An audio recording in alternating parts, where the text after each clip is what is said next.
Chapter 7 The Burning of the Books.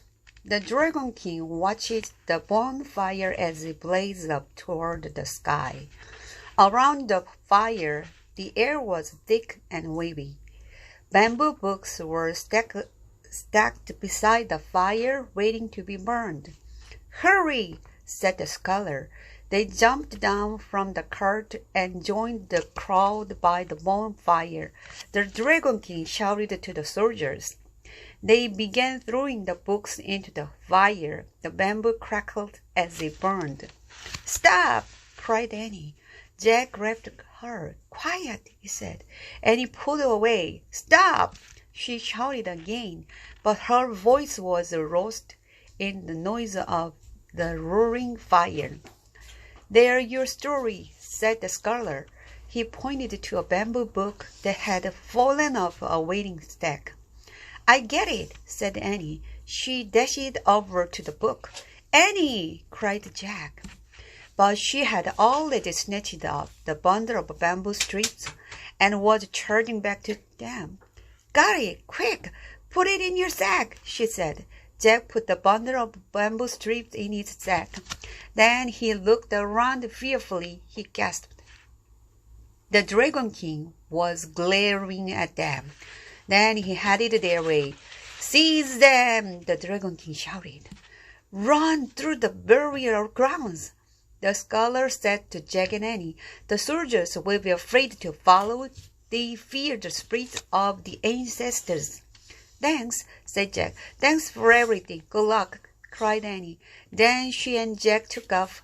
Soldiers shouted after them. An arrow whizzed by, but Jack and Annie kept running. They ran down the path to the burial grounds. They jumped over the low brick wall and ran between the huge mounds of earth. Suddenly, arrows filled the air around them. The archers were shooting from the tower. "Look!" cried Jack. There was a doorway in one of the mounds. Jack and Annie ducked inside.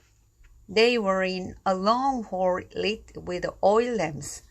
"It's so quiet," said Annie. She walked down the passageway. "Hey, there are some steps here." "Don't go any farther," said Jack. "Why not?" said Annie. "We don't know what's down there," said Jack. "This is a buried tomb, remember? It's creepy." "Let's just take a quick look," said Annie. "Maybe it's the way out of here." Jack took a deep breath. "You might be right," he said. "Okay, but go slow." He didn't want to stumble upon a dead body. Annie started down the steep steps. Jack followed. The lamps lit their way as they kept going down and down. Finally, they reached the bottom. Jack blinked. Even though oil lamps glowed everywhere, it was hard to see at first. When Jack's eyes got used to the strange light, his heart nearly stopped. "Oh, man," he breathed. They were in a room filled with soldiers, thousands of them.